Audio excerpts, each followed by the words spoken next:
গ্রামের নাম খামারপাড়া, বাড়িপাড়া, টুপিপাড়া।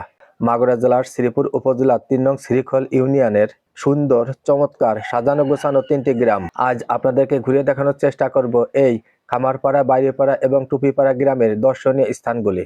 অন্যান্য ভিডিওর মতোই আপনাদের সাথে আছি আমি মতিউল আজম লিখন। চলুন তাহলে একসাথে ঘুরে দেখা যাক দর্শনীয় স্থানগুলি। নাম্বার ১, খামারপাড়া মাধ্যমিক বিদ্যালয়। এই বিদ্যালয়টি স্থাপিত ১৯৬২ সালে। আশেপাশের অন্তত ১০ গ্রামের শিক্ষার্থী এই স্কুলে শিক্ষা গ্রহণ করে থাকেন। অতি পুরাতন এবং নামকরা একটা বিদ্যালয়। নাম্বার ২, খামারপাড়া পাইলট মাধ্যমিক বালিকা বিদ্যালয়। স্থাপিত ১৯৭২ সালে। শ্রীপুর উপজেলার মধ্যে যতগুলি বালিকা বিদ্যালয় আছে তার মধ্যে অতি পুরাতন এই বিদ্যালয়টি। চারপাশে প্রাচীর করা সুন্দর মনোরম পরিবেশ এই বালিকা বিদ্যালয়টি। এলাকাবাসীর সাথে কথা বলে জানতে পারলে লেখাপড়ার মান খুবই ভালো। নাম্বার ৩, টুপিপাড়া বাইতুন্নুর জামে মসজিদ। গ্রামের মধ্যে খুবই নামকরা এবং চমৎকার একটা মসজিদ। আল্লাহর অশেষ রহমতে জোহরের সালাত এই মসজিদে আদায় করতে সক্ষম হয়েছিলাম। এই মসজিদটি স্থাপিত ১৪৪১ হিজরি। ভীষণ পরিষ্কার পরিচ্ছন্ন এবং চমৎকার একটা মসজিদ। এই মসজিদের অজুখানাটা খুবই সুন্দর, দেখতে খুবই চমৎকার। এই মসজিদের সামনে সুন্দর ফুলের বাগান রয়েছে। বিভিন্ন ধরনের ফুলের গাছ এখানে রোপণ করা হয়েছে। এই মসজিদে কে কে সালাত আদায় করেছেন জানিয়ে যাবেন। নাম্বার ৪, টুপিপাড়া মেয়েপাড়া জামে মসজিদ। এই মসজিদটা কত সালে স্থাপিত বলতে পারলাম না বলে দুঃখিত। কারোর জানা থাকলে অবশ্যই জানাবেন। নাম্বার ৫, খামারপাড়া পশ্চিমপাড়া জামে মসজিদ।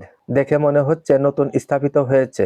এই মসজিদটাও কত সালে স্থাপিত কারোর জানা থাকলে অবশ্যই জানাবেন। এই মসজিদের সামনে সুন্দর পালং শাক রোপণ করা হয়েছে। নাম্বার ৬, খামারপাড়া কাঠবাদাম গাছতলা জামে মসজিদ। ৬ রাস্তার মোড়ে সুন্দর এই মসজিদটি নির্মাণ করা হয়েছে।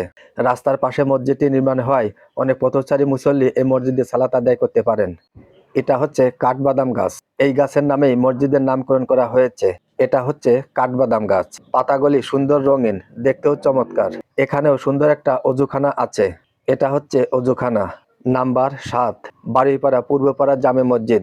এই মসজিদটি স্থাপিত ১৯৮৭ সালে।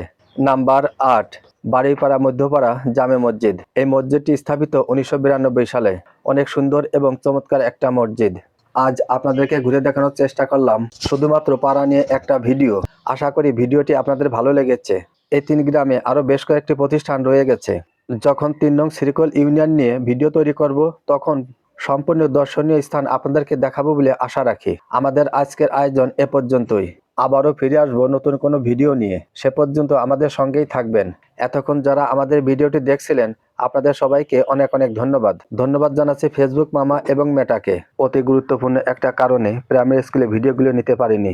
যখন ৩ নং শ্রীখল ইউনিয়নে ভিডিও তৈরি করব তখন সবই দেখাবো বলে আশা রাখি। সে পর্যন্ত অবশ্যই আমাদের সঙ্গে থাকবেন। আমাদের ভিডিওগুলি কেমন লাগলো অবশ্যই কমেন্টে জানাবেন। সবাই ভালো থাকবেন, সুস্থ থাকবেন। আল্লাহ হাফেজ।